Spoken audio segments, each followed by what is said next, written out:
3623, con algunas situaciones. Por lo pronto tenemos problema de conexión con Mar del Plata, ¿no es cierto?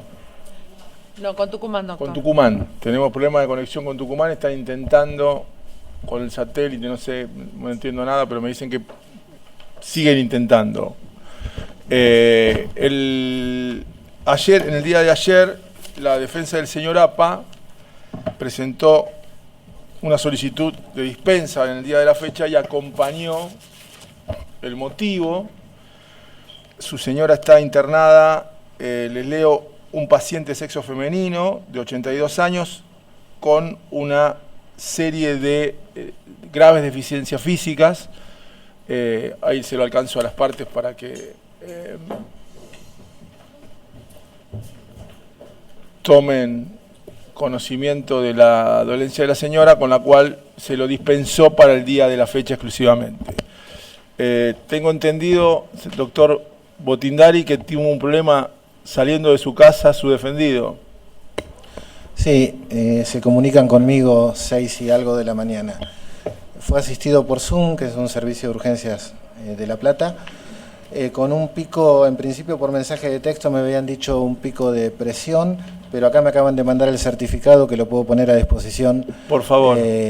No sé cómo, si se lo puedo enviar por WhatsApp a la secretaria, a Natalia. Sí, páselo. Ya lo pongo a disposición. Gracias. Bien.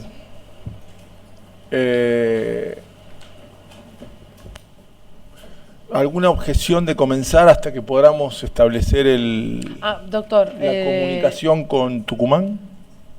No, por parte de esta defensa no hay objeción. Bien, y el señor Cinto Curtó, el camión no llegó todavía. No, sí. Yo ya lo que sí dejo adelantado al tribunal es el pedido de dispensa de todos mis asistidos, conforme lo venimos haciendo usualmente todos los martes. Quedará, digamos, a criterio del tribunal si Cinto Curtós viene y luego se lo dispensa o si ya queda dispensado. Bien. Vamos a esperar que todas las partes vean la cuestión médica. Doctor, señora secretaria, para ir dando tiempo, ¿qué testigos están? No, pero le quería avisar que el doctor Flores no se va a encontrar presente en el día de la fecha. Y lo va a reemplazar el doctor Yonto. El doctor Muchas Yonto, gracias, doctor. Perfecto, tiene un conveniente. Tuvo un problema personal. Con la señora también.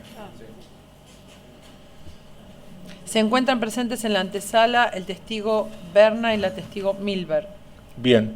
Recuerden que hoy teníamos 6 personas convocadas. Ya sabemos que hay 2. Los señores Amarilla no pudieron viajar, con lo cual de no mediar, me parecería que lo correcto sería pasarlos para la próxima audiencia, que es el día 16, a los 2 Amarilla, los 2 Tolchinsky tenemos, y buscar 2 más para sí tener la audiencia de 6 que pretendíamos tener hoy, con lo cual vayan evaluando qué testigos proponen para tener ya los 6 designados. No es necesario que sea ahora, yo les digo para que vayan pensando. No, quería hacer una consulta, si ya empezamos la... Sí, mientras yo estoy por ahí ganando tiempo, si no ya lo hubiera hecho pasar a mí. En relación a la petición de la audiencia pasada, respecto de las declaraciones de las policías de la brigada femenina que había pedido como prueba nueva... El doctor... no lo resolvimos todavía, prometemos hacerlo para última hora de hoy. De todas maneras, el doctor iba a presentar, no sé si los domicilios... Los datos, porque no tenemos los DNI de las imputadas, sí, solamente los nombres. Señor presidente, busqué en mis antecedentes, encontré por supuesto el juicio de que se trató, cuáles fueron las personas que fueron convocadas, las que efectivamente declararon, las que fueron desistidas y demás, pero no tengo el dato de los domicilios por cuanto no cuento con las copias de las respectivas declaraciones en instrucción, motivo por el cual entiendo que no va a haber otra alternativa, quiero buscar el expediente. Bien, con relación a eso... Doctor, ¿podría acotar algo? Si usted, doctor, nosotros pudimos bajar del SIG la sentencia, pero si usted tuviera el acta, en el acta se ponen los DNI de las personas que declaran. Entonces, con esos DNI, nosotros podríamos pedirle al RENAPER los domicilios. si fuera tan amable. Yo sugiero que se oficie al Tribunal 1, que es el que intervino, y que dé la información directamente. Bien. Me parece por ahí más viable. Es el tribunal que intervino y, bueno, tiene las actas ahí a disposición, puede directamente compulsar las actas y dar... es más, puede tener los datos actualizados, más allá del DNI, porque... Igual vamos a resolver hoy respecto de las declaraciones. ¿Vieron ya la historia? Sí, bien.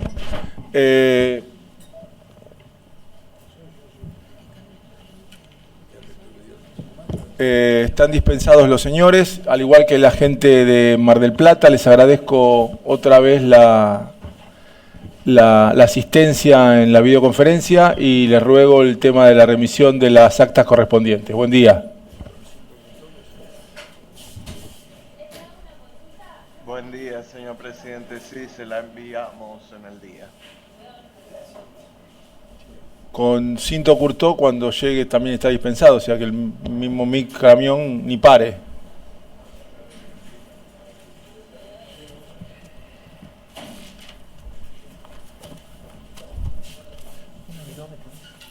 Milber. Ah, sí.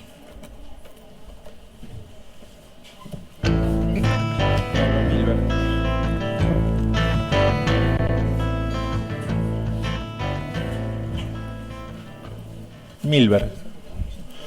Ya está. ¿Qué? Sí.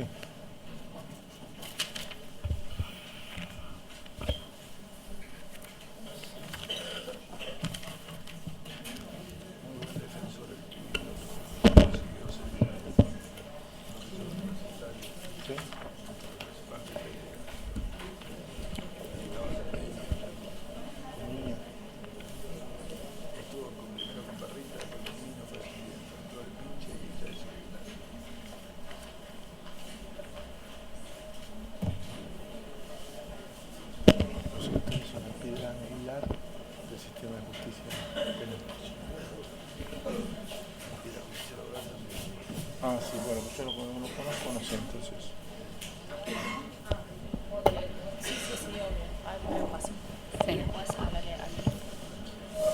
Buen día. Hola, buenos días. Le cuento. Sí. Este es el Tribunal Oral Federal número 4 de San Martín. La convocamos en la causa 3622 y la que corre por cuerda con ella, la 3623, a los efectos de que preste declaración testimonial, habida cuenta que fue propuesta por las partes acusadoras. ¿Esto qué quiere decir? Que usted declara bajo juramento, es decir, que declara bajo promesa o juramento, es decir, en realidad, porque es una declaración testimonial, está obligada a decir la verdad. Si no lo hiciere, podría incurrir o incurriría en el delito de falso testimonio, que tiene penas privativas de la libertad que llegan hasta los 10 años. Técnicamente, el falso testimonio es afirmar una falsedad, negar o callar la verdad, aunque sea en una parte de ella. ¿Aportó sus datos por secretaría? Sí. Bien. ¿Jura o promete decir la verdad? Sí, prometo. Bien. Yo le voy a nombrar, su nombre completo, por favor. Luciana Milberg. Bueno. Le voy a nombrar una serie de personas y usted me va a decir si las conoce o no las conoce, si tiene algún vínculo. Raúl Muñoz, Jorge Apa, Roberto D'Ambrosi, Jorge Vano, Eduardo Ascheri, Carlos Casucho, Luis Firpo, Alberto Sotomayor, Marcelo Cinto Curtó. ¿Conoce alguno de ellos? No los conozco personalmente, sé que son los imputados de esta causa. ¿Tiene algún interés especial en el resultado de la causa? Sí, por supuesto. Soy la sobrina de Raúl Milberg Schulman, una de las víctimas cuyo secuestro, tortura, homicidio y desaparición está siendo juzgado, por lo cual tengo interés por él y por las restantes víctimas en que se haga justicia. Bien, ¿ese interés de que se haga justicia de alguna manera puede afectar su manifestación en cuanto a no decir la verdad? En absoluto. Bien. ¿Las partes están satisfechas con lo vinculado a la generalidad de la ley y a la identificación de la testigo? Sí, me dicen acá. Sí. Bien. Le cuento la mecánica. Esto es movible, ¿sí? Acomódelo para arriba o para abajo, como le parezca más cómodo. ¿Por qué le digo esto? Porque la audiencia se graba. Y Sí. el problema es que después nosotros repartimos en la a las partes el CD, y si habla para afuera puede ocurrir, difícil, pero puede ocurrir que el sistema que tenemos no le capte el audio. Si se produjera algún debate entre las partes, usted no participa, nosotros haremos lo propio. En esto que le decía de la gimnasia de esta situación en la que usted va a pasar, las partes irán preguntando, después le hará la defensa, si nosotros podemos en cualquier momento preguntar, sea para aclarar o para encaminar el testimonio suyo, ¿sí? Perfecto. Doctora, su Sí, testigo. gracias. Buenos días, Sí, Luciana. buen día. ¿Cómo estás? Bien. Bueno, voy a empezar pidiéndote si por favor nos podés contar sobre tu tío, sobre la militancia de tu tío, sobre lo que supiste y lo que pudiste reconstruir sobre su desaparición, sobre su destino. Empezando, bueno, por donde puedas, fundamentalmente anclada en la militancia. Bueno, yo por supuesto preparé algo de este testimonio. Lo estructuré de una manera que quiero aclarar, antes que nada, para no asustar, que voy a hacer en todo momento, voy a tratar de ser lo más concreta posible, de circunscribirme a lo que es el objeto procesal de esta causa. Pero sí me gustaría, si me permiten, empezar haciendo una breve referencia a la historia familiar que a mí me permite explicar por qué soy yo la sobrina de Raúl, que soy la hija de su hermano José, que es el querellante en esta causa, quien está declarando hoy en este juicio, y también me va a permitir introducirme un poco en lo que me preguntaba la fiscal, que es la militancia de Raúl. Voy a ser muy breve. Los padres de Raúl, mis abuelos, nacieron en Polonia. De Polonia ellos se vieron forzados a escapar por la persecución de los nazis. Se unieron primero a los partisanos, luego al Ejército Rojo, que por ese mismo motivo, por su condición de judíos, terminó llevándolos a los gulags, a Siberia, donde permanecieron en cautiverio durante muchísimos meses. Después de todo esto, mis abuelos salieron, en Rusia fueron recapturados por los nazis, fueron llevados a un campo de concentración en Alemania, y en ese lugar, en un campo de concentración, cuando ya había terminado la guerra, nació mi papá. La mayor parte de mi familia, tanto de un lado como del otro, murió en los campos, en la guerra en Alemania. Ellos tres, mis abuelos y mi papá, lograron sobrevivir y después vivieron la odisea de muchas otras familias que atraviesan la guerra, que fue ir en los barcos de refugiados durante años, y finalmente pudieron desembarcar. En realidad tuvieron que entrar a la Argentina ilegalmente por Paraguay, porque en ese momento había una ley secreta que le impedía la entrada a los judíos mientras le daba la bienvenida a los nazis. Pero bueno, pudieron entrar finalmente, se instalaron los tres. Unos años después nació otro hermano, Alejandro, y un poquitito después también, el 17 de junio de 1954, nació Raúl, que fue secuestrado y desaparecido cuando tenía 25 años, pero que el pasado 17 de junio hubiera cumplido 65 años. La mamá de Raúl, probablemente producto de todo lo vivido, murió muy joven, cuando él tenía 3 años. El papá falleció muy poco tiempo después. Su otro hermano, Alejandro, durante la dictadura, optó por exiliarse en Holanda, donde todavía vive. Y mi papá, que sería el único familiar cercano que estaría en condiciones de declarar y que es el querellante, valga la redundancia, la verdad es que no está en condiciones de hacerlo, por lo cual, por un lado, yo hoy he asumido esta tarea y también durante los últimos años he asumido el trabajo de reconstrucción de los hechos, de investigación, de juntarme con los familiares, de tratar de averiguar qué fue lo que pasó, y que es precisamente lo que vengo a transmitir hoy acá. Y les decía que por un lado esto me permitía explicar por qué estoy declarando yo, y por otro lado me permitía introducirme en lo que fue la militancia de Raúl. Y es que la verdad no me resulta para nada extraño que una persona que creció en la familia que creció, que tuvo esa historia familiar, desde muy joven se viera no solo interpelado por los movimientos sociales que en ese momento estaban emergiendo, sino puntualmente por uno que bregaba por el retorno de los judíos al Estado de Israel, donde se fundaría un Estado socialista. Con esto quiero decir que él a los 12 años empezó a militar en una organización sionista de izquierda, lo que se denomina una Tnuá sionista. Esto fue a los 12 años, él a los 16 años llegó a ser representante general de esta organización en el país, y allí estuvo hasta los 19 años en esta militancia. A partir de este momento y a través de amigos en común, él paralelamente estaba terminando sus estudios como técnico químico en la ORT, que los terminó, y a través de amigos en común comenzó a incorporarse a otras organizaciones. En un primer momento fue la denominada ERP 22, el Ejército Revolucionario del Pueblo 22 de agosto. Después de eso fue la Juventud Peronista de la zona oeste de la capital. Y durante este tiempo, no solo en su militancia, en su vida en general, lo apodaban Rafi a él. Todo esto que vengo relatando lo sé porque me he juntado con distintos compañeros de su militancia de aquel entonces, que la verdad no viene al caso mencionar porque no son parte del grupo de contraofensiva. Esto con respecto a su militancia previa a la contraofensiva. En lo que respecta al conocimiento que tuvo la familia de esto, Raúl pasó a la clandestinidad muy temprano, en el año 1975. Esto lo sé porque me lo contó mi papá. A partir de allí los contactos con la familia fueron muy esporádicos. Él llamaba por teléfono cada tanto para ver cómo estaban todos, y hubo 2 ocasiones puntuales en la cual después de este momento pudieron ver a Raúl. Una de estas fue en agosto de 1976, cuando falleció mi abuelo, su papá. Él fue al velorio, y luego en noviembre de 1977 nació mi hermana mayor, y Raúl fue a visitar a mi papá, a mi mamá, un departamento que ellos tenían en Belgrano. Conoció a mi hermana, después se quedó con mi papá en un café en la esquina de Cabildo y Juramento hasta las 6 de la mañana. En esa oportunidad le contó sobre su militancia en Montoneros, o sea que en esta etapa ya estaba incorporado en Montoneros.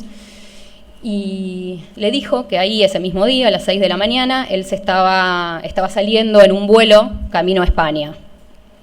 Esa fue concretamente la última vez que mi papá lo vio. Después de ahí, hubo un pequeño contacto, unas semanas después hubo un temblor en Buenos Aires y él llamó preguntando para ver cómo estaba la familia. Dijo que en ese momento que estaba en Paraguay, camino a España.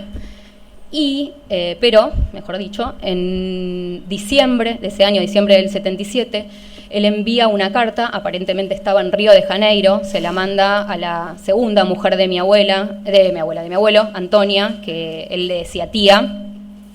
Esta carta está incorporada al de Ajo con ADEP, hay una copia en la querella, pero traje también el original, que es este. La realidad es que aquí no habla de su militancia, es una carta muy personal, cuenta que extraña a la familia, que le encantaría, habla de que la lluvia lo pone muy melancólico, que le gustaría poder estar pasando las fiestas con la familia. Sí, perdón. Y detalla un poco sobre Brasil, cuenta lo maravillado que está con la ciudad, y termina al final poniendo una postdata que dice, no escriban al remitente, no voy a estar. Ese es el original, digamos, de la copia que está incorporada a la causa. Creo que, estos son, los contactos que, hasta aquí, digamos, lo que yo puedo conocer de su militancia previa y lo que pudo saber la familia concretamente, digamos, como quien dice, de mano directa. A partir de aquí sí voy a empezar a hablar de lo que fue todo el tema de su militancia en contraofensiva y todas las cuestiones que pude ir averiguando. Para evitar cualquier, suspicacia con relación a esto, quisiera hacer un par de declaraciones previas, porque voy a mencionar algunos documentos de inteligencia, algunas testimoniales. Lo primero que quiero aclarar es que yo soy abogada, represento a mi papá en este juicio, por lo cual tengo conocimiento de de bastante de la documentación que está incorporada. Si bien en este momento trabajo en el Poder Judicial y no ejerzo, lo representé en el juicio y conozco la causa. También durante más de 10 años fui abogada en juicios de lesa humanidad, por lo cual estoy familiarizada con los términos y con los documentos. Me he reunido con el grupo de familiares, que ha realizado un trabajo de reconstrucción enorme, que creo que ya lo han podido apreciar en audiencias previas, pero fundamentalmente el modo, digamos, las mayores certezas que yo tengo con relación a lo ocurrido vienen de lo que, bueno, yo por lo menos denomino la causa Lijo, es la causa, permiso, 6859 del 98, que está incorporada al debate como prueba. Allí lo que yo ahora voy a relatar es todo un grupo de casos que comprende a Raúl, y lo que le ocurrió a ellos está perfectamente acreditado, y está acreditado fundamentalmente por documentos que están incorporados a esa causa, que son documentos de inteligencia del ejército, algún desclasificado y algunas testimoniales que voy a ir mencionando. También otra cosa que quiero aclarar es que, como lo dispuso el tribunal, esta es la primera audiencia de testigos a la que asisto, por lo cual, en los momentos en los cuales yo me refiero a algún testimonio que se prestó acá, es porque, por supuesto, también he seguido el juicio por las notas periodísticas que se han publicado y me he informado al respecto. Ya hablando de la etapa, entonces, de contraofensiva.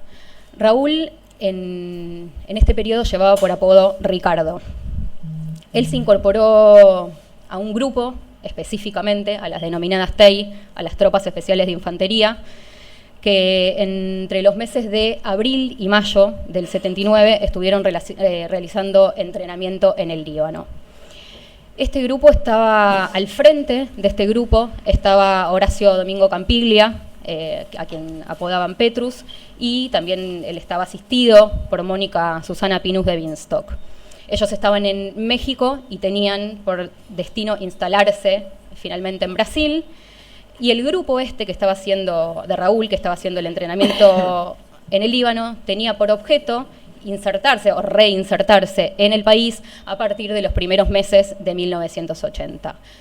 Lo que ocurrió, como ahora voy a explicar, es que la totalidad de ellos fueron sucesivamente secuestrados, trasladados a Campo de Mayo, ahí fueron sometidos a interrogatorios bajo tormentos, fueron asesinados y fueron desaparecidos. Perdón, que a veces consulto, pero no, es para guiarme nomás.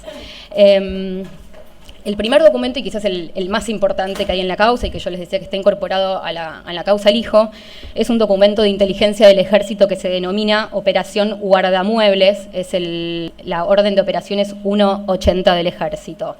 Acá es muy ilustrativo el documento, no sé si alguien ya lo exhibió en el juicio, pero sí, está incorporado. Sí, está incorporado y, bueno, es sumamente gráfico la orden de operaciones. Empieza hablando, bueno, dice estrictamente secreto y confidencial. El asunto es la situación actual de la BDT Montoneros al 1 de marzo del 80. BDT es Banda de Terroristas Montoneros. Y es importante la fecha, el 1 de marzo del 80, porque vamos a ver la actualidad que tiene. Los secuestros se produjeron en los últimos 15 días de febrero, precisamente. Lo que cuenta acá, bueno, no lo voy a leer en este primer tramo, si quizás les pida en otro momento leer algún tramito. Cuenta que a raíz del hallazgo de armamento que se había depositado en un guardamuebles de la capital federal, el ejército, la inteligencia, había ordenado la inspección de distintos guardamuebles dentro de la capital y de la provincia de Buenos Aires. En el marco de esas inspecciones, hallaron un guardamuebles en la zona norte de la provincia de Buenos Aires, y allí cuentan que pudieron detener a un delincuente terrorista, como vamos a ver es Carvajal, pudieron detener a un delincuente terrorista, y como resultado de esto cuentan que este delincuente terrorista fue interrogado, y producto de la información de la inteligencia que se pudo hacer con esta persona, es que lograron sucesivamente, digamos, ir deteniendo al segundo y a todos los que vinieron después, bueno, en realidad todas las caídas fueron sucesivas, y así se ve cómo funcionaba también, digamos, la inteligencia, ¿no? Mediante el secuestro, el interrogatorio de uno, y caía el otro, y así sucesivamente. Acá lo que dice es, justamente, en base al análisis de la información, se efectuó una vigilancia en los puntos de arribo de los medios de transporte proveniente de Omnibus, en los puestos fronterizos. Allí cuenta que fueron detenidos primero 3 delincuentes terroristas y posteriormente, a raíz de distintos procedimientos de inteligencia, se logró detener a 7 delincuentes terroristas más. Y lo más gráfico que tiene este documento es que, ya sin ningún tipo de eufemismos, habla de bajas producidas en la BDT. O sea que, a partir de aquí, el documento... Perdón, señor presidente, sin ánimo de interrumpirla demasiado, sí. pero habría que en todo caso reflexionar un poquito sobre lo que sería el relato, porque, a ver, lo digo de manera inclusive anticipada, digamos, si el relato de la testigo va a ser el repaso de prueba documental que ya conocemos y una opinión sobre eso, entiendo que justamente si tiene un abogado querellante que la representa y representa a la familia, digamos, las conclusiones que se extraigan de esas piezas procesales o las reflexiones que pueden hacer de esas piezas procesales tienen que ver con un relato, una construcción propia de un alegato, ¿sí? Entonces, a mi modo de ver, a ver, no sé qué más tiene para precisar, si es solamente esta, no habría inconveniente, pero digo, como de alguna manera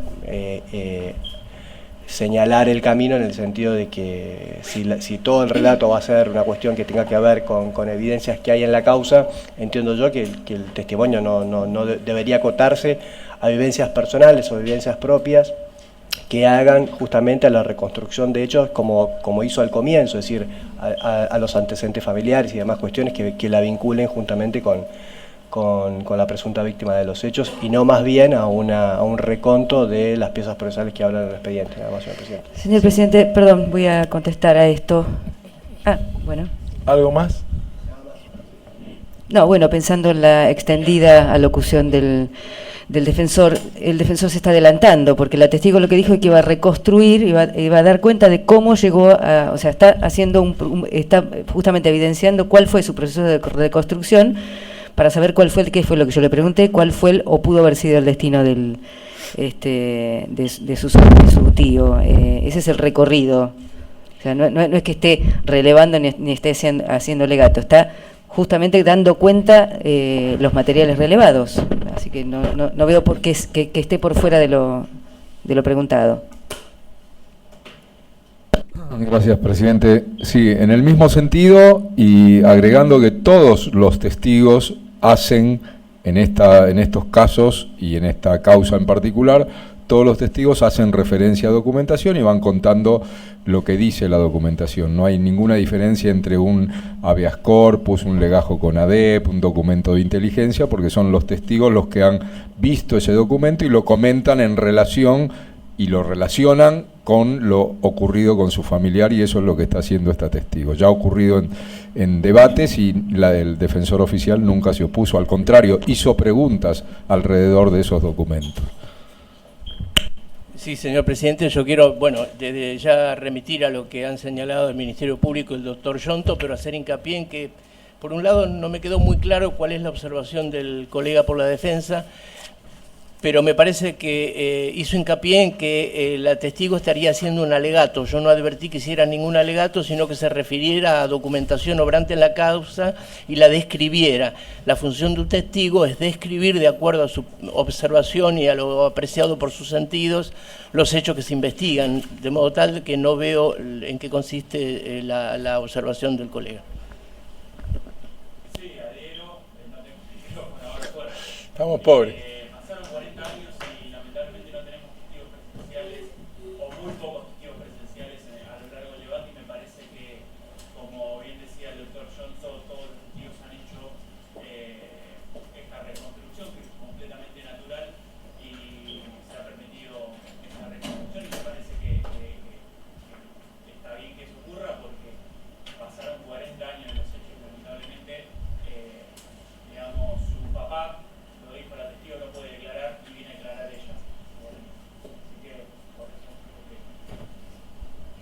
¿Quieren agregar algo más?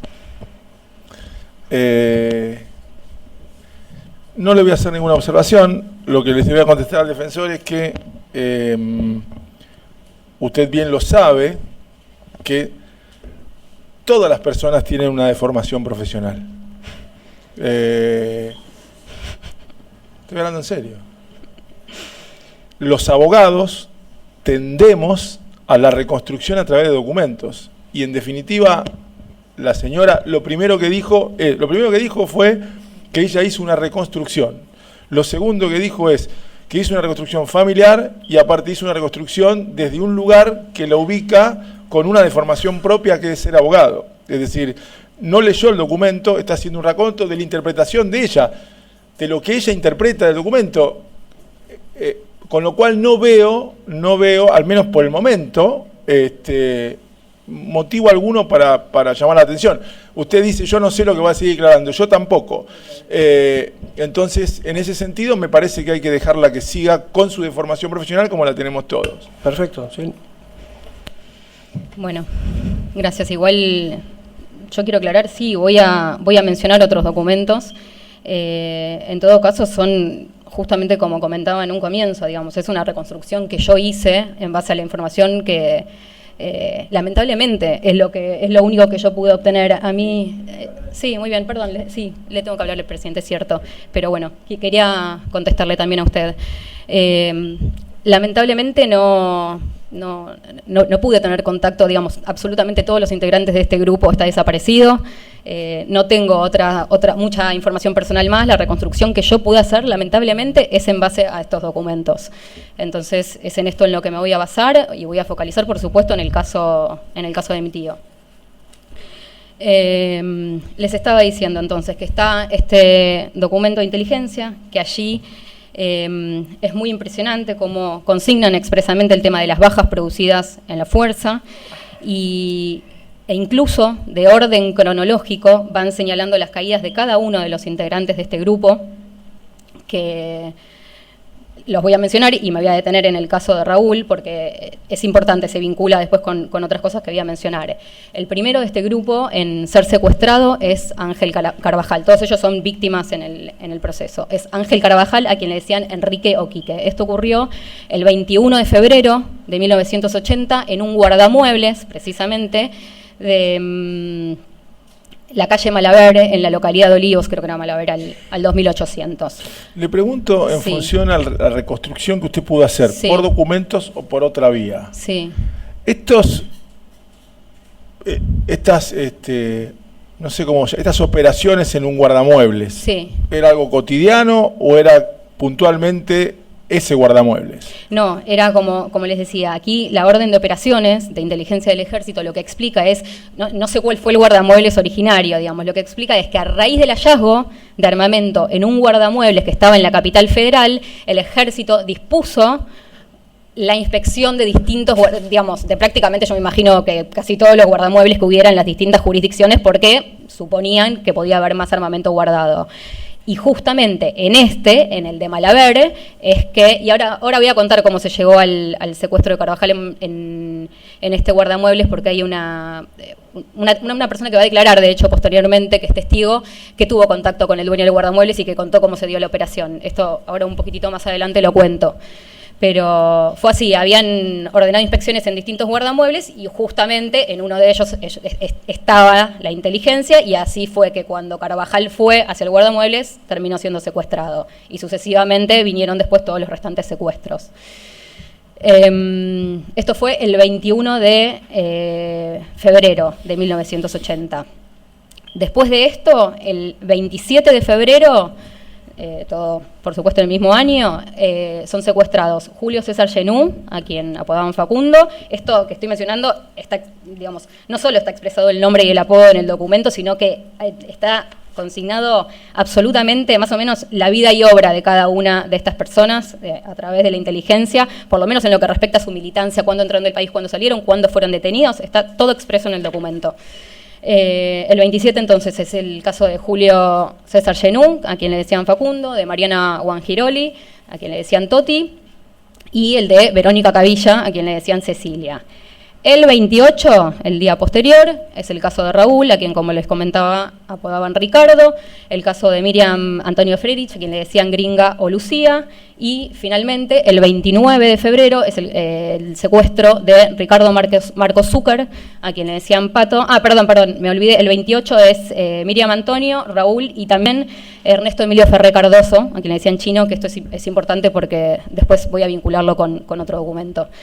Y el 29, Ricardo Marcos Zúcar, Pato, Marta Libenson, a quien le decían Ana, y Matilde Adela Rodríguez, alias Marisa, o Nati.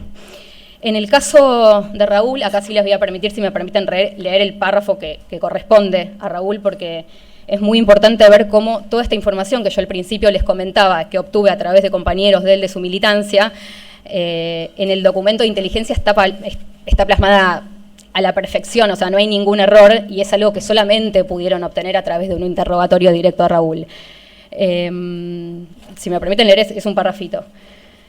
Ponen, es el número 7 en el documento, en las caídas, ponen NG, nombre de guerra, Ricardo, NL, yo supongo que será nombre legal, Raúl Milberg, nivel teniente, funcionaba en el grupo TEI, a asentarse en la zona 4, fue detenido el 28 de febrero del 80 a raíz de un procedimiento en una casa alquilada por miembros de la BDT. Ahora vuelvo sobre esta casa. Fue militante de la agrupación territorial de la Juventud Peronista de zona oeste de la capital federal. Salió del país en octubre del 77, siendo subteniente. Queda vinculado a la estructura de la Secretaría Militar en el exterior. Hace comunicaciones de la misma durante los atentados del Mundial 78 desde España. Es trasladado a México, vinculado a la Secretaría Técnica de la BDT. Pasa a hacer instrucción militar en el Líbano en abril del 79 hasta mayo del 79. Ingresa al país con el grupo TEI número 1. Bueno, según se consigna acá, habría participado en el atentado contra el doctor Klein. Esto es algo que lamentablemente nunca vamos a poder saber porque precisamente de manera lamentable ni Raúl ni los restantes compañeros tuvieron el juicio que afortunadamente hoy tienen los imputados con todas las garantías. Y finalmente se indica que sale del país a fines del año 1979, reingresa con el grado de teniente el 5 de febrero del 80, siempre en TEI.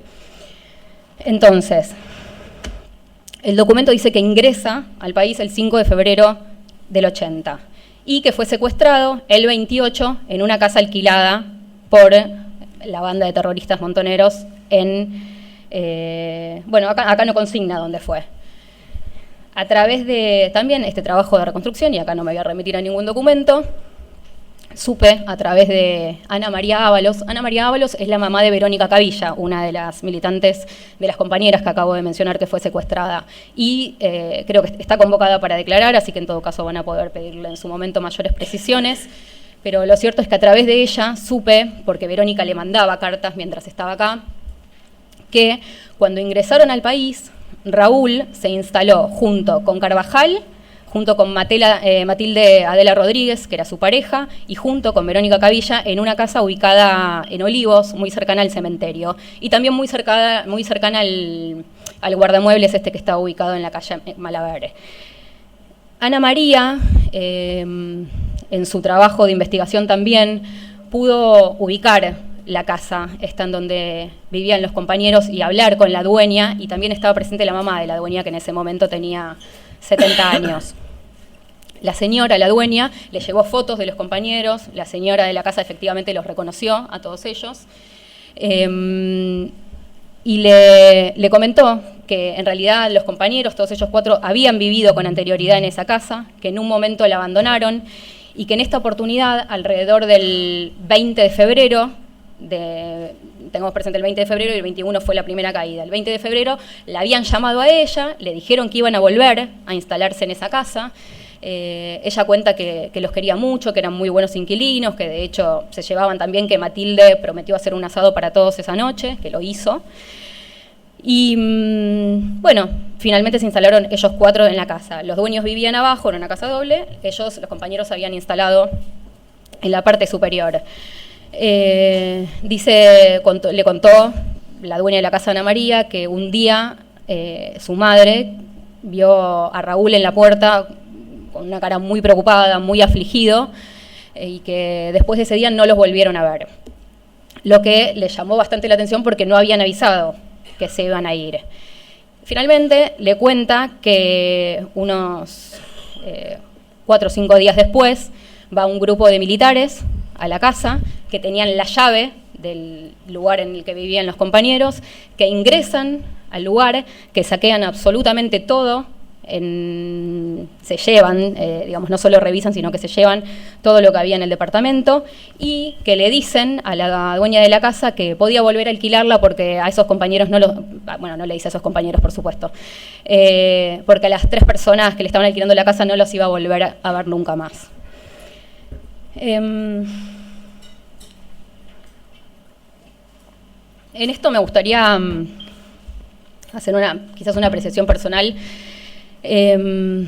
Quizás no sea una particularidad de esta causa, porque la contraofensiva no se caracteriza por eso, por el tema de los saqueos a las viviendas, pero sí era una característica muy, muy propia de todos los operativos que realizaban las fuerzas. En la mayor parte de ellos esto ocurría, ¿no? Que los así llamados salvadores de la patria iban y, además de secuestrar, de torturar, de asesinar, también se robaban, digamos, eran ladrones de mayor o menor monta. En algunos casos iban y se llevaban no sé si había pava eléctrica, se llevaban la cafetera, en otros casos se quedaban con la propiedad y en algunos más grandes se quedaban con una papelera, pero era una práctica muy común también en las fuerzas, esto de quedarse con los bienes de la gente que desaparecían. Y si bien, digamos, en el contexto uno, por supuesto, pasa desapercibido, bueno, creo que no está de más mencionarlo, y en este caso se verificó también este hecho.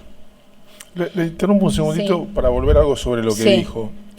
Usted dijo que todos los datos que leyó de Sí. Raúl solo podrían haber sido obtenidos Sí. de él directamente. ¿No puede haber otra fuente? Se me ocurre que, digamos, hay cosas muy precisas con relación a... Por ejemplo. El tema de su militancia, por ejemplo, en la juventud peronista de la zona oeste capital, que yo comentaba al principio. Igual es una presunción mía, digo, sí, quizás pudo haber sido obtenido a través de interrogatorios de otros compañeros, pero igual ya más adelante voy a demostrar también que todos llegaron vivos y fueron interrogados, ¿no? Digo, pudo haber sido a través de un interrogatorio a él, a través de un interrogatorio a otros compañeros, pero me da esta sensación por la precisión de las fechas que hay en las fechas en las que sale, en las que entra, por los lugares en donde él militó anteriormente, que digo, yo no sé si los compañeros de contraofensiva tenían conocimiento de que él había estado, por ejemplo, antes en la Juventud Peronista de la zona oeste, que era algo que él hizo bastante antes. Pero bueno, es una presunción que fue a través de un interrogatorio suyo. Con relación a eso, Sí. ¿vos supiste si él, bueno, que él estuvo en España, tuviste contacto con algún compañero de militancia de contraofensiva en España? No. Vos dijiste que tuviste contacto con los compañeros Sí. que dieron cuenta de esa militancia previa que estuvo en... Sí, pero no, que estuviera en España no. No, que me hablaran, ahora no estoy recordando, por lo menos. No, pero preguntando esto, por ejemplo, vinculado al grupo al que pertenecía, o que Sí. según el informe de inteligencia estaría vinculado Raúl, estos compañeros, ¿hay registro de que estos compañeros hubiesen sido compañeros en la Argentina previamente? no, Como para tener conocimiento sí, no, de esto, esta militancia esto a mí no me previa. consta. No, yo, digamos, supe de compañeros sí de su militancia previa, que es esto lo que les decía, que tampoco viene al caso mencionar porque no fueron parte de contraofensiva, y con relación a contraofensiva supimos, digamos, que él se incorporó, y tengo todos estos datos que vengo relatando y voy a seguir relatando, pero no he tenido contacto con compañeros de contraofensiva que me pudieran hablar directamente de él. Precisamente porque quizás porque las personas con las que él compartió, el grupo con el que él ingresó, bueno, están la totalidad de ellos desaparecidos. Bueno, estaba con el tema entonces de que Ana María Ábalos fue, por un lado hizo esta gestión en la casa, sí, hablaba con la dueña de la casa. Por otra parte, también Ana María Ábalos en sus gestiones pudo ubicar el guardamuebles, esto es lo que me consultaban anteriormente, pudo ubicar al dueño, que se llama Víctor Graciano Crifacio. Este señor declaró en el Juzgado Federal 4 ante el juez Lijo y su declaración también está incorporada al debate. Creo, por lo menos en el momento que él declaró, se había ido a vivir a Europa, no sé qué será de su vida en este momento. Y Ana me contó que no lo pudo ver personalmente, pero que un día, se pudieron intercambiar teléfonos, y que un día esta persona la llama por teléfono y le dice que su deber como cristiano era contarle todo lo que había ocurrido. Le cuenta que durante el mes de enero de 1980 había ido en un momento al guardamuebles un grupo de inteligencia del ejército que lo acusaron de ser terrorista, de colaborar con las organizaciones guerrilleras, y que en principio lo detuvieron a él, se lo llevaron detenido. Que después se dieron cuenta que él no tenía nada que ver con todo eso, que lo liberaron, pero le ordenaron, le dijeron que él se tenía que ir y que ellos iban a quedarse a cargo del guardamuebles, de la calle Malaver. Lo que él hizo, él se fue a Mar del Plata y se quedó la inteligencia del ejército custodiando este guardamuebles. Entonces ahí se explica perfectamente cómo, a partir de enero, la inteligencia del ejército se queda custodiando este guardamuebles, y cuando Carabajal va hacia ese lugar, el 21 de febrero, es detenido. Es el primero en ser detenido, y a partir de ahí vienen las sucesivas caídas, secuestros. Detenido no, secuestrado. Una preguntita, Sí. perdóname que te interrumpa. Vos dijiste que este hombre Crisafio habló con Ana. Sí. Perdóname la pregunta, Sí. porque en realidad te estoy preguntando Sí. si Ana te pudo haber contado, si esta persona le dijo dónde estuvo detenido, cuánto tiempo no. estuvo detenido. No sé si lo sabe Ana, ella va a declarar, probablemente le puedan pedir a ella esa precisión, a mí no me lo contó. Por otra parte, quiero aclarar que además de que, bueno, yo esto lo hablé personalmente con Ana Ábalos, pero además de todo esto hay constancias en la causa Lijo. Ella siempre fue presentando escritos y dejando constancia de todas las gestiones que hacía, así que todo esto está incorporado, más allá de que yo lo hablé personalmente con ella, pero no, ese dato no me lo dio. Sí que, o no lo supo, no lo sé. Sí que, bueno, esta persona finalmente creo que, bueno, hasta ahí contó que él estaba en Mar del Plata, que un día lo llamaron y le dijeron que ya está, que se había realizado el operativo, que podía volver a su guardamuebles. Es lo que él hizo. Después, unos años después, él declaró en la causa del juez Lijo y finalmente en algún momento se fue a vivir a Europa. No, estamos hablando de hace muchos años, no tengo idea qué será de su paradero. O sea que, digamos, todo viene coincidiendo, todos estos datos, con el documento propio de inteligencia del ejército. Y en ese sentido me gustaría hacer dos apreciaciones respecto de las cosas que vengo diciendo. Por un lado, que, bueno, una ya la venía adelantando, que es el modo en el cual estos documentos reflejan la manera tan precisa en la que funcionaban las tareas de inteligencia, digamos. Hay un nivel de detalle en cada una de estas descripciones con relación a los compañeros, hay un conocimiento de las actividades que la organización estaba desarrollando, de los próximos pasos que iban a dar, que únicamente, insisto, pudo haber sido obtenido a través de los interrogatorios y a través de la obtención de información a través de interrogatorios bajo tormentos. Por otra parte, y esto es algo que, digamos, ya más genérico, pero digamos, ninguna de las unidades de inteligencia actuaba de manera autónoma por sí sola. No es que en Campo de Mayo había una unidad de inteligencia actuando por sí sola. La inteligencia funcionaba durante la dictadura mancomunadamente en una suerte de reloj donde se retroalimentaba la información, y entre las distintas unidades de inteligencia se iban colaborando para poder continuar con este circuito, que era el de detención, de secuestro, de interrogatorio bajo tormentos, de obtener nombres para nuevas caídas y así sucesivamente. Esto sí, probablemente lo vayan a explicar mejor en el alegato. Yo tuve oportunidad de compartir justamente un juicio con la doctora Sosti, con mi abogado, el doctor Yonto, en el caso de Vesubio. Y ahí en ese área había era un nombre muy gráfico, ¿no? Porque se llamaba Central de Reunión de Inteligencia. Ese nombre lo dice todo, digamos. Ahí se reunía la inteligencia de las distintas unidades, se procesaba la información y así era como se permitía continuar con todo el circuito de la tortura para el aniquilamiento de los compañeros.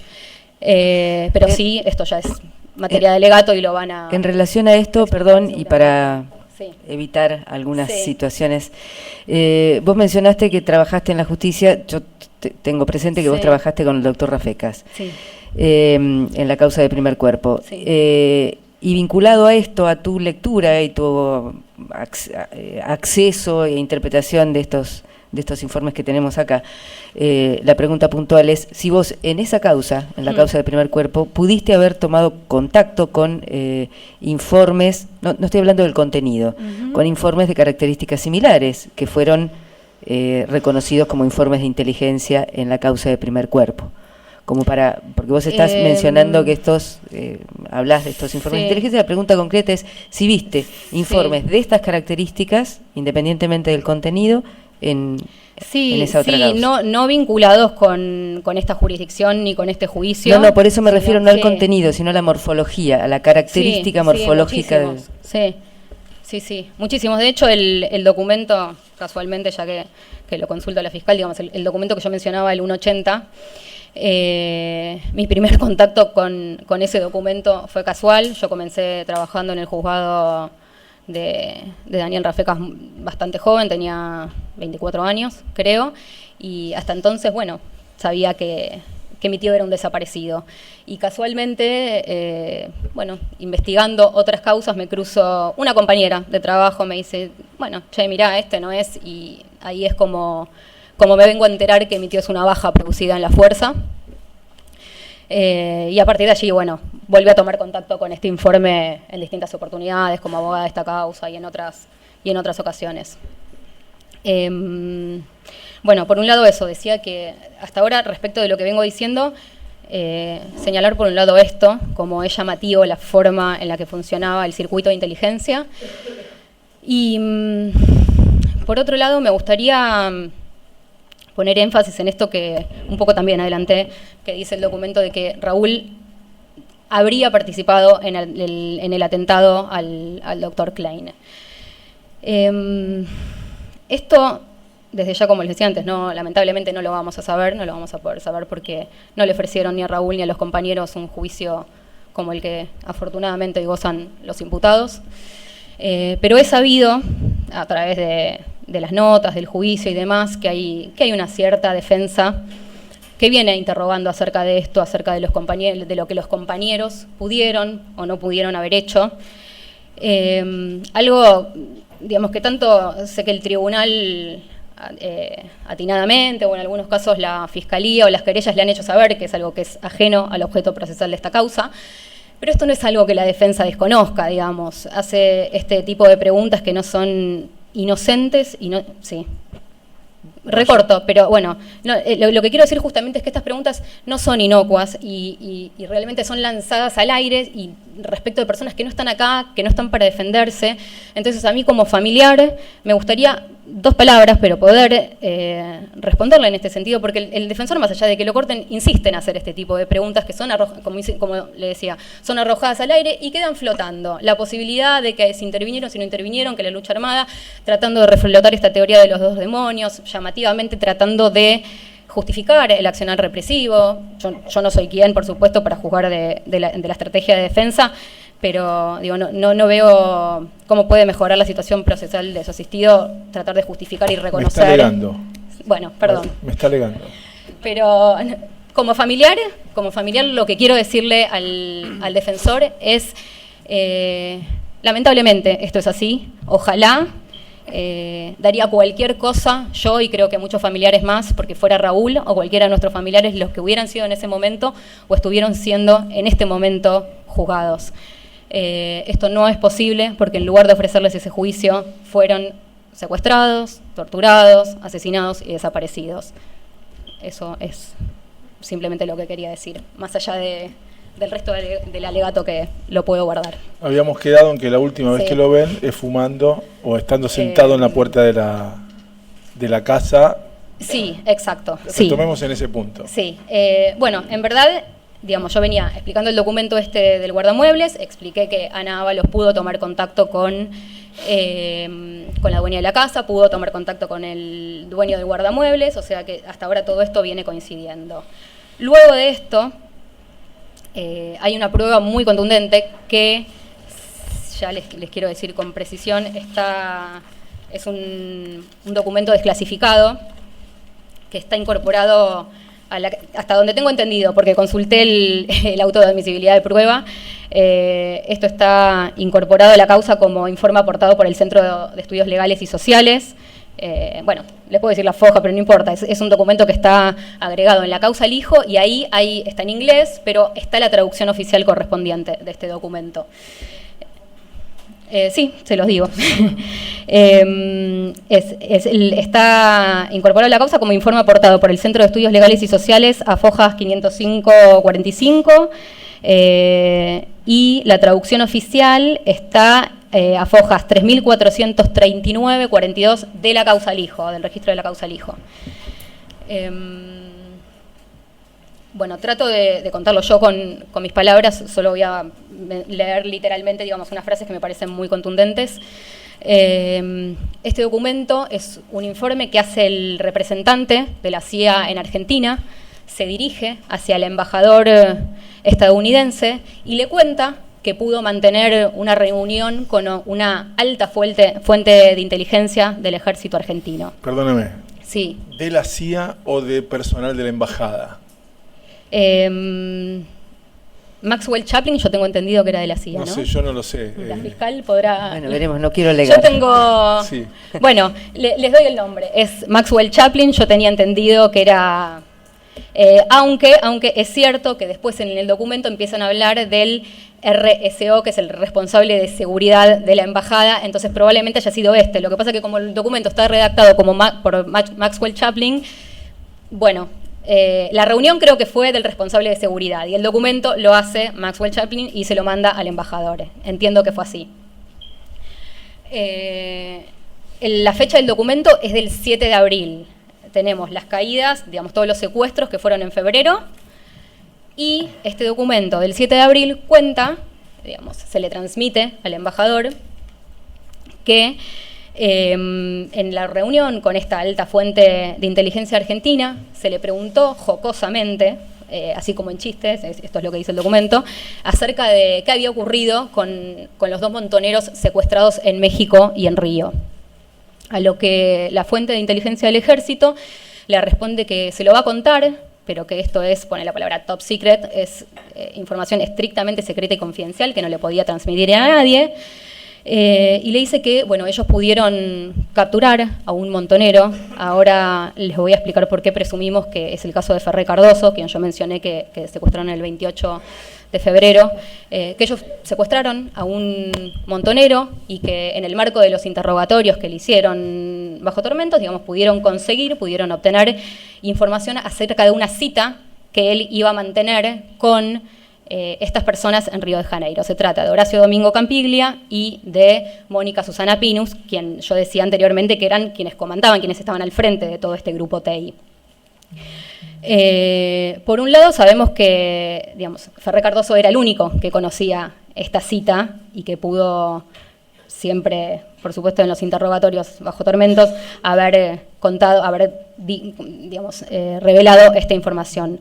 Por otra parte, más adelante en el documento, esta fuente de inteligencia le dice que este montonero secuestrado que brindó la información era el entrenador de las tropas TEI en Libia. De modo que, esta persona era... ¿En Libia? Sí. Y esta persona era efectivamente Ferré Cardoso, esto lo sabemos, pero además, vuelvo al documento 180, donde detallaba las actividades de cada uno de los compañeros. En ese documento, cuando se habla de Ferré Cardoso, se habla de que él era el entrenador de las tropas TEI en Libia.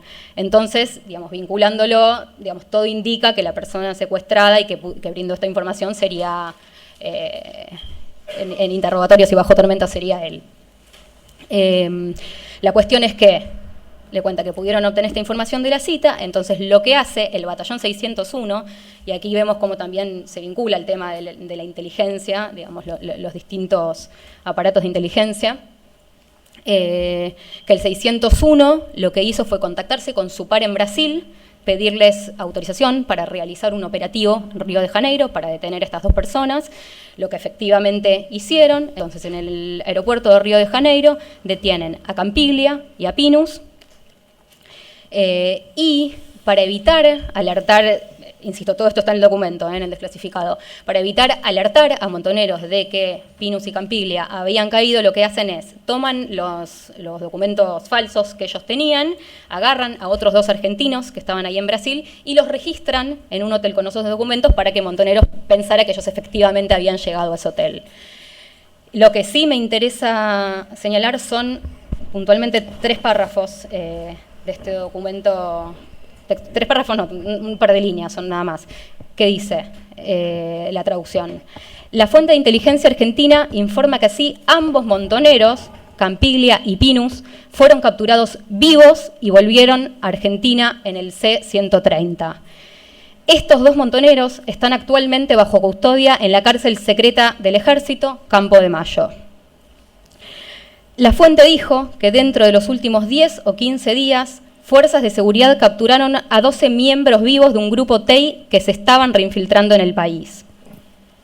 Acá empieza a contar que el modo en el que capturaron a estos 12 montoneros, que es a través de operativos realizados de control migratorio, básicamente. Que esto es importante por un testimonio que menciono después, que eran junto con la policía, iban con autos de la policía, hacían controles migratorios, lo subían al auto de la policía, y acá lo explica también expresamente el documento, y con esto ya termino con esto, dice, una vez que el montonero era introducido a un auto como para ser trasladado a la estación de policía, inteligencia militar se hacía cargo y transportaba al montonero a su cárcel secreta en Campo de Mayo. Todos los 12 miembros del grupo TEI fueron capturados. O sea que no hay ya, digamos, prácticamente ninguna duda a esta altura de que los compañeros fueron secuestrados y fueron llevados vivos a Campo de Mayo, y bueno, es la derivación que yo puedo hacer con relación a las tareas de inteligencia. Sí. Por el trabajo de reconstrucción que hizo, sí. ¿sí?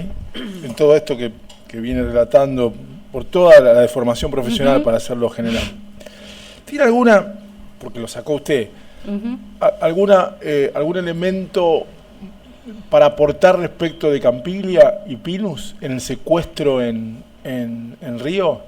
¿Las circunstancias que rodearon el secuestro? Bueno, acá en el documento cuenta un poco, ya le digo, sí. No le digo lo que dice el documento, sí. Porque el documento lo conozco. Sí. Puntualmente de lo que le pueden haber comentado las circunstancias puntuales del secuestro. No, yo la verdad es que lo que sé con relación a ese momento concreto es lo que dice el documento. Acá explican, detallan en qué avión llegaron, cómo fueron, cómo se contactaron con las fuerzas de inteligencia en Brasil, que les pidieron permiso, que llegaron, que los detuvieron, y bueno, y todo esto que comentaba de que tomaron sus documentos falsos y registraron a otros argentinos con los documentos en un hotel para evitar, digamos, fue más o menos así el operativo. Y después incluso señala que los trajeron en este avión C-130 o no sé, bueno, cómo era el número, que los trajeron, que los llevaron a Campo de Mayo vivos, que ahora vamos a ver que hay muchos testigos que los vieron, vivos en Campo de Mayo, además. Pero no, es esto lo que sé del secuestro en Brasil. Y me falta solamente, digamos, aclarar con relación a esto, que después del secuestro, este secuestro fue el 12 de marzo, el de Pinus y Campiglia. En los días subsiguientes de marzo fueron detenidos otros 3 compañeros, que son Jorge Oscar Benítez Rey, Ángel Horacio García Pérez y Ángel Servando Benítez. Esto fue entre el 16, 17, 19 y 20 de marzo. Con lo cual ahí, digamos, están todas las caídas a las que se completan todas las caídas a las cuales hacen referencia estos documentos. Ahora, bien. Sí. Te pregunto para que puedas descansar un poquito en el relato. Soy un poco acelerada, además de... No, bueno, mencionabas esto de la cárcel, lo que registran los documentos sobre la cárcel secreta del Ejército, Campo de Mayo. Y vas a hacer mención a que hay otras constancias, o por lo menos vos tenés registro de otras constancias que mencionan a Campo de Mayo como el lugar donde estos compañeros estuvieron secuestrados. Sí. Contanos un poco eso. Sí. Sí, y más que eso, lo que quiero agregar, digamos, yo lo que vengo relatando hasta acá, era, las constancias que indican el cómo, dónde, en qué fechas los secuestraron y que fueron llevados vivos a Campo de Mayo, donde fueron interrogados. Hay un dato más que en base a todas estas pruebas que voy a señalar ahora, que me permite presumir también a mí, digamos, que ahí mismo también fueron asesinados, probablemente arrojados en los vuelos de la muerte. La primera de estas pruebas es el testimonio de Nelson Ramón González. Nelson Ramón González declaró hace un par de audiencias acá en el juicio. Él mencionó expresamente que dio detalles, digamos, del fusilamiento de Zúcar, de Frías, de otros 2 compañeros, y también habló de los vuelos de la muerte que salían desde Campo de Mayo. Bueno, fue un testimonio tremendo, ya lo conocen. A mí también esto, bueno, perdón, esto es quizás una digresión personal, pero a mí me pasa algo que quizás es una particularidad del genocidio, que siento que muchas veces en lo que es la dimensión se pierde la perspectiva real de las cosas y la individualidad, como en los conceptos abstractos, genéricos, uno no toma real dimensión de lo que se está hablando. Siempre recuerdo un texto de Pilar Campiglia, que justamente era pareja, Pilar Carbeiro, perdón, que justamente era en ese entonces pareja de Campiglia, pero además es una politóloga muy reconocida. Ella en un libro citaba una frase de Todorov que decía que un muerto es una tragedia, 1.000.000 de muertos es una información. Y a mí muchas veces me pasa esto de que me gustaría que no se pierdan la magnitud de las cosas de las que estamos hablando, la singularidad. Y lo que quiero decir en relación con lo que mencionaba recién, por muy obvio que sea, porque todos conocemos perfectamente de lo que hablábamos cuando hablamos de los vuelos de la muerte, entre comillas, es que las personas que están acusadas en este juicio, además de estar acusadas del secuestro, del traslado a Campo de Mayo, de las torturas y demás, están acusadas de haber en un determinado momento con los compañeros, ya torturados, ya interrogados, haberles colocado inyecciones para dormirlos y en esas condiciones dormirlos, subirlos a un avión y en esas condiciones arriba del avión arrojarlos al mar o al río, tal vez. Es algo que lamentablemente tampoco sabemos todavía porque no conocemos el destino final de nuestros familiares. Entonces, bueno, nada, simplemente mencionar, por muy obvio que sea, que a veces me gusta quizás nominar las cosas por lo que son. Bueno, otra evidencia, aparte del testimonio de Nelson Ramón González, es el legajo, también incorporado al debate, del mayor Eduardo Francisco Estigliano. Él era jefe de operaciones especiales en ese momento, de Campo de Mayo, y en lo que es puntualmente un reclamo administrativo que él hace y que está en el marco del legajo, él cuenta que, por un lado, confirma su participación en el secuestro de Pinus y de Campiglia. Dice que él fue personalmente con gente a sus órdenes y que los llevaron, coincidiendo con el desclasificado, que dice que los llevaron vivos a Campo de Mayo, y además confirma haber participado en la ejecución, creo que decía, de unas 53 personas más que fueron arrojadas al mar, lo cual a su vez coincide con el testimonio de Nelson González. El otro testimonio que corrobora todo esto es el de Silvia Tolchinsky. Yo no sé si probablemente alguien la haya mencionado anteriormente porque es lo que se hizo un testimonio estrella en lo que es la causa contraofensiva. Silvia es una sobreviviente, ella fue secuestrada, fue llevada, primero estuvo en Mendoza, después fue llevada en un momento a Campo de Mayo, en verdad a unas casitas muy cercanas que estaban ahí a Campo de Mayo, y ella cuenta que también hay, no sé si va a declarar, pero hay muchos testimonios de ella incorporados, está el legajo con ADEP. Ella cuenta que en el marco de su cautiverio pudo ver concretamente, según recuerdo, a Viñas, a Archetti, al padre Adur, pero que además pudo ver a Julio César Genú, esto creo que fue en Mendoza, pero además cuenta que supo, porque en un momento le permitían intercambiarse, le traían cartas de su hermano, de Daniel Bernardo Tolchinsky, que estaba detenido en Campo de Mayo, y supo ahí de la detención de muchos de los integrantes de este grupo, de los que están vinculados con Raúl. Digamos, no menciona a Raúl, pero sí menciona a Zúcar, menciona a Campiglia, menciona a Pinus, Y después también menciona a otros compañeros de la contraofensiva, menciona a Guillermo Amarilla, menciona a Marcela Molfino, menciona creo que a Valentinuzzi, a Lesgard, bueno, hay varios más. Del secuestro de Raúl el 28, sí. Concretamente, ¿qué pudo reconstruir? No mucho más. Ahora voy a hacer una referencia más. Digamos, lo que dice el documento de inteligencia, digamos, no estaba presente la dueña de la casa en el momento. Lo que sé es que unos días antes lo vieron muy mal, muy afligido. Sé que un día no lo vieron más, que el documento de inteligencia dice que se lo llevaron de esa casa alquilada por la banda de terroristas montoneros. Esto lo informa la inteligencia directamente, la inteligencia del ejército directamente, o sea que fue secuestrado de ahí, evidentemente. Y también sé que unos 5 días más tarde el ejército fue con las llaves de la casa, entró a esa casa y, como les comentaba, la saqueó. Es eso, básicamente del instante concreto del secuestro.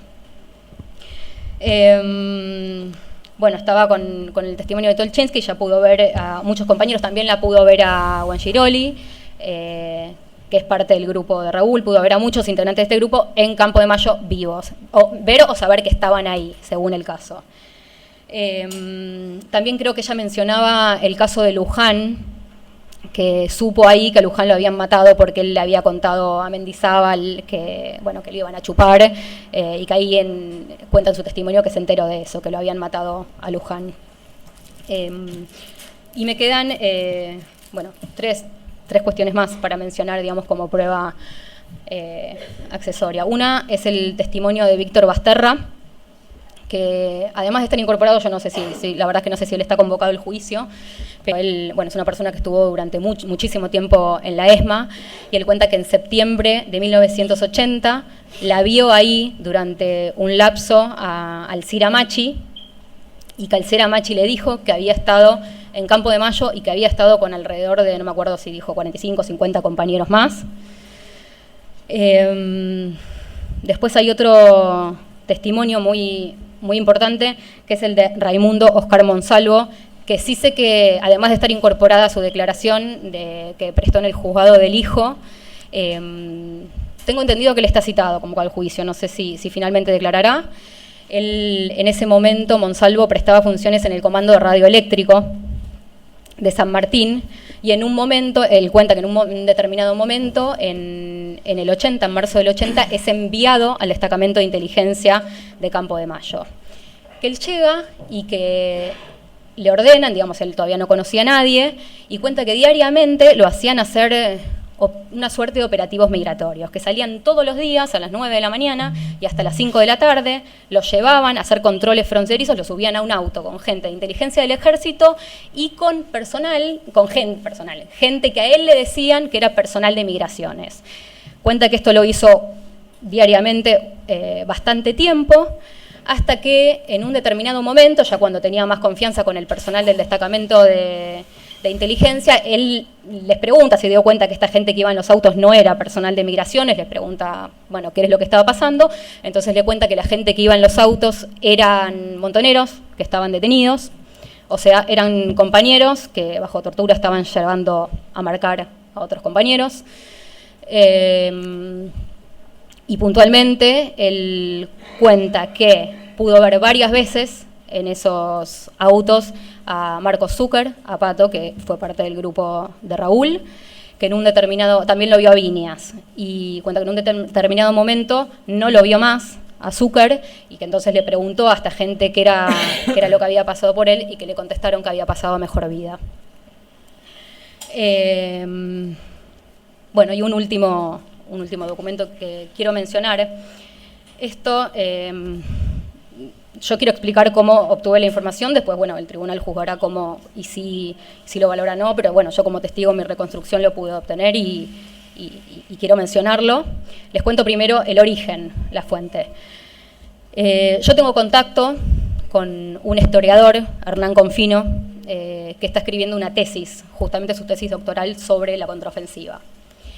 Hernán Confino, para escribir su tesis, a su vez tuvo contacto con Marcelo Larraqui, que es un periodista e historiador que escribió un libro sobre la contraofensiva. Y Larraqui, a su vez, tuvo contacto, para escribir su libro se contactó con el investigador Baschetti. O sea que la fuente originaria de este documento es Baschetti, que se lo dio Larraqui a Confino y Confino me lo dio a mí.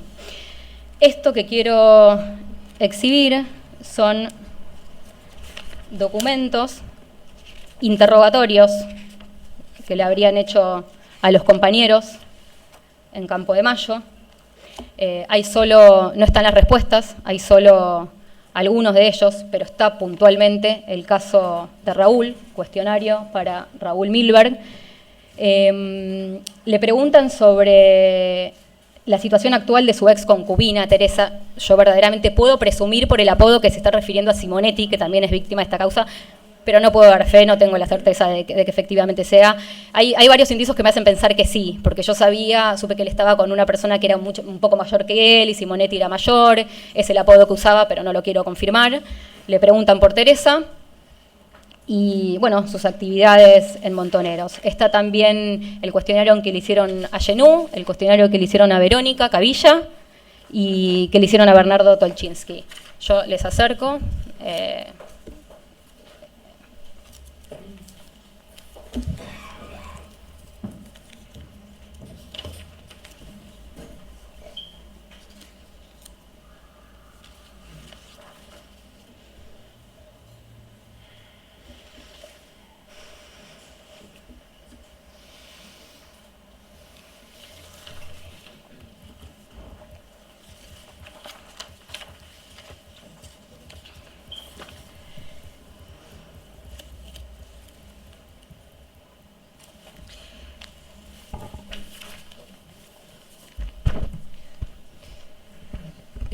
Señor presidente, ¿puedo...?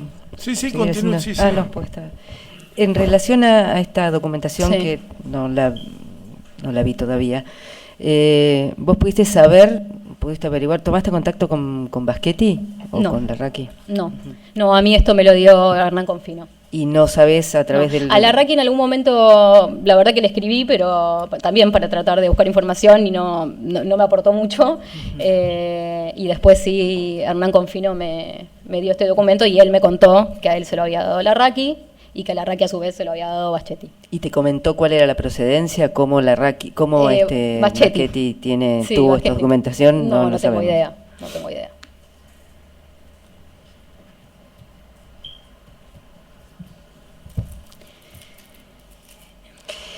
Yo por ahora no tengo más preguntas para hacer, si quiere seguir.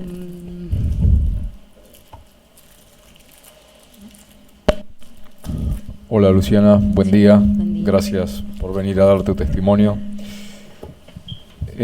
Para poder reconstruir el grupo de Raúl, si bien fuiste dándolo como salteado, si podés mencionar ya en conjunto cuál entonces finalmente de tu reconstrucción quedaría integrado lo que llamás el grupo de tu tío. Sí, si me permiten, igual va a ser más fácil para todos.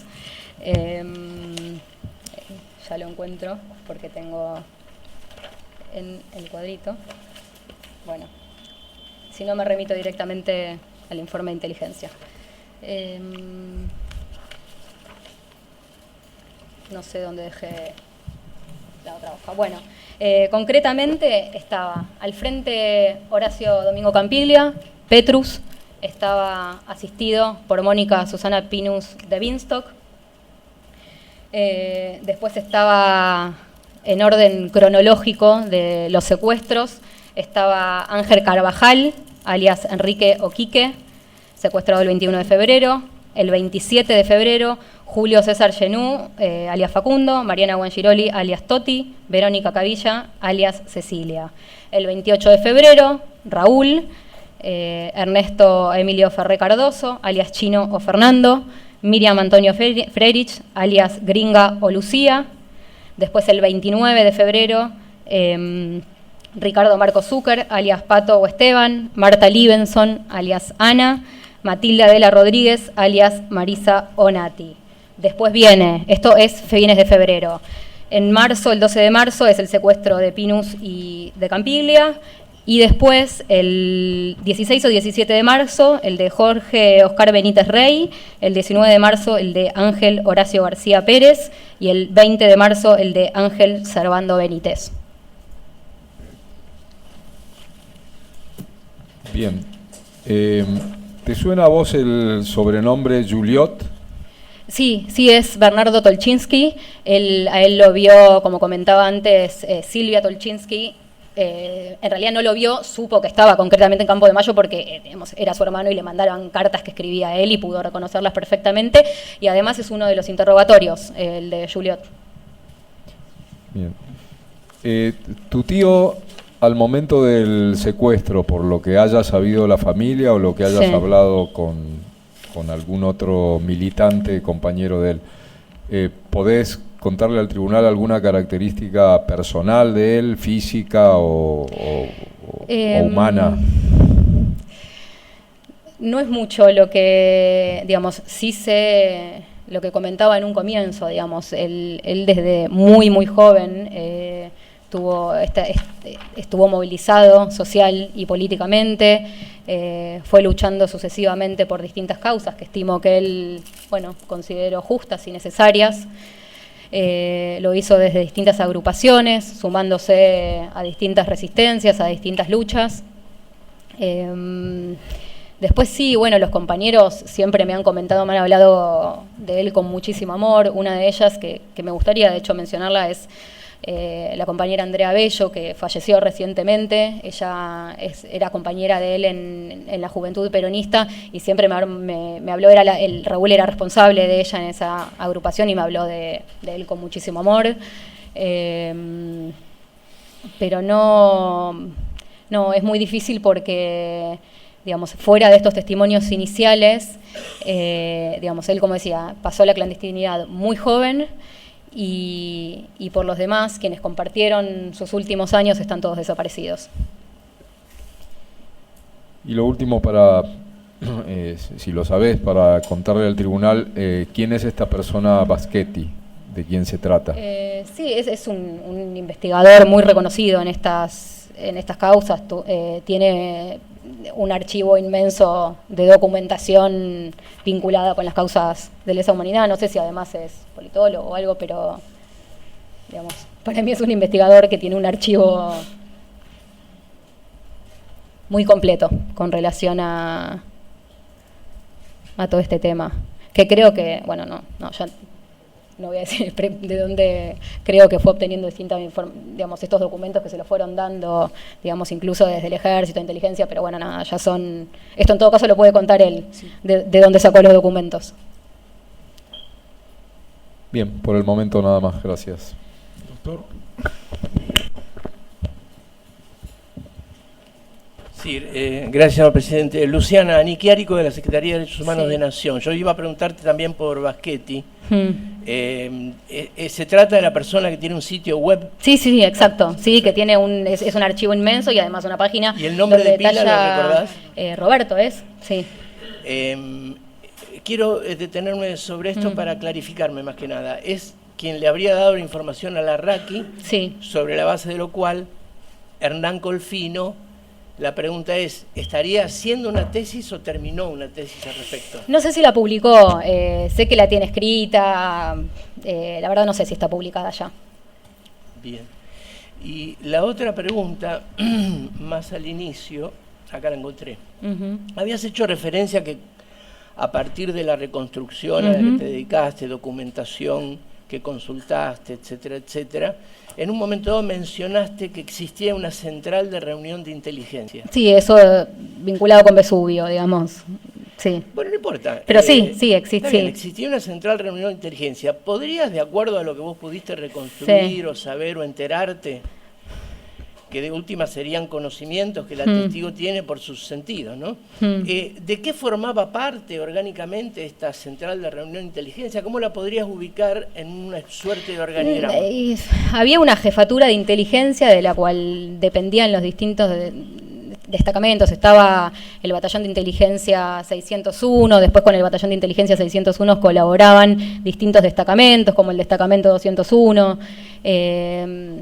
No, la Y verdad es esto que central, ¿dónde preferiría que sobre este tema se expidan en su alegato los abogados. No es algo que yo haya investigado concretamente con relación a esta causa. No, le preguntaba si sabías Sí. dónde podía estar. No, a mí lo que sí me consta es la forma en la que circulaba la información, digo, que las distintas unidades de inteligencia cooperaban y era todo un circuito en el cual se iba procesando la información para producir los nuevos secuestros, interrogatorios y así sucesivamente, lograr el aniquilamiento que estaban Gracias. buscando. Gracias.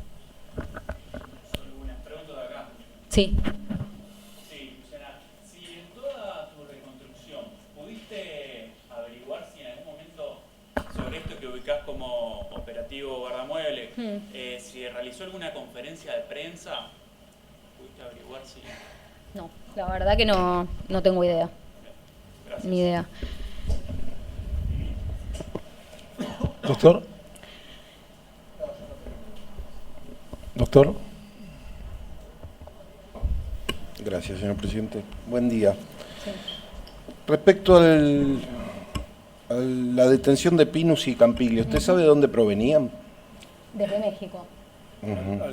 Tengo entendido que desde México, sí. ¿Y tiene información respecto de quién era la persona en México que los despidió o que fue la última persona de la organización que estuvo con ellos? No tengo la menor idea.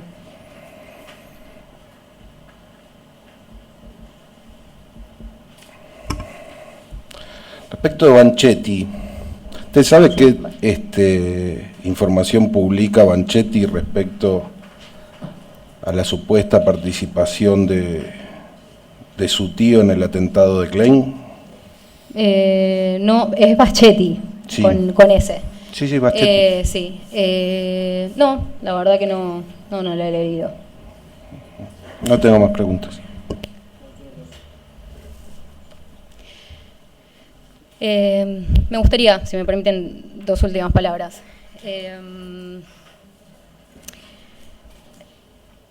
Yo lo que... Perdóneme. Sí.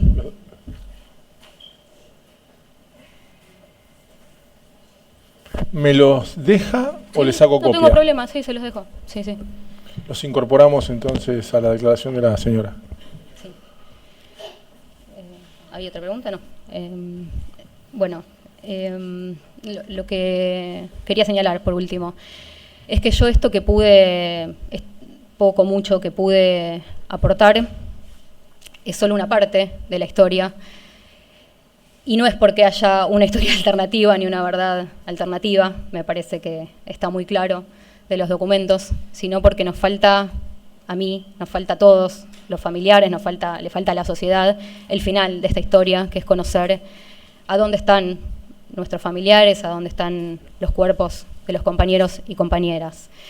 Y esta respuesta no se la voy a poder dar yo, no se la va a poder dar ninguna de los testigos que declaramos ni que vamos a seguir declarando. Esta respuesta la tienen los imputados, que después de 40 años siguen callando. Y en esta línea que venía diciendo algo de quizás dimensionar las cosas, a mí no deja de asombrarme quizás lo perversa que es la situación que muchas veces se genera, en este mismo ámbito, cada martes, cuando sí están los imputados aquí, en donde ustedes han visto desfilar a un montón de testigos y han visto su dolor y han visto los familiares detrás, y todos después, absolutamente todos, después de 40 años, seguimos esperando esta última respuesta.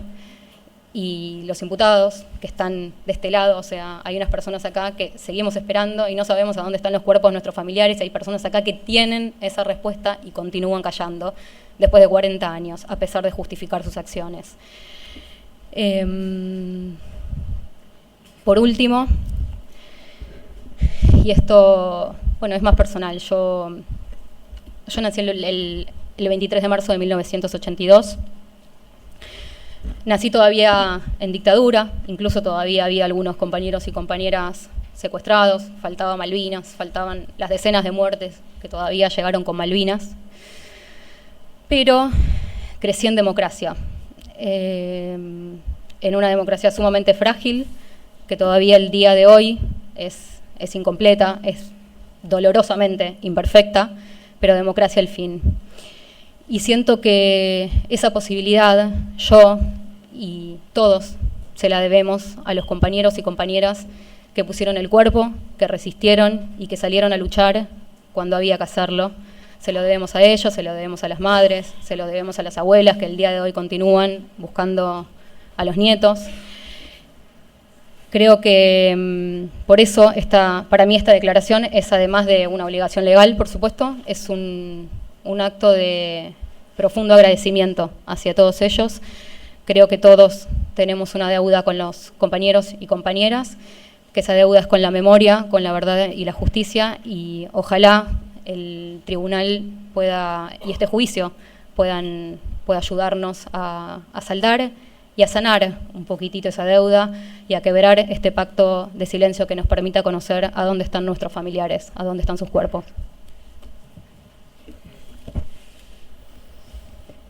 Su testimonio ha finalizado. Gracias. Nos tomamos 5 minutos y continuamos.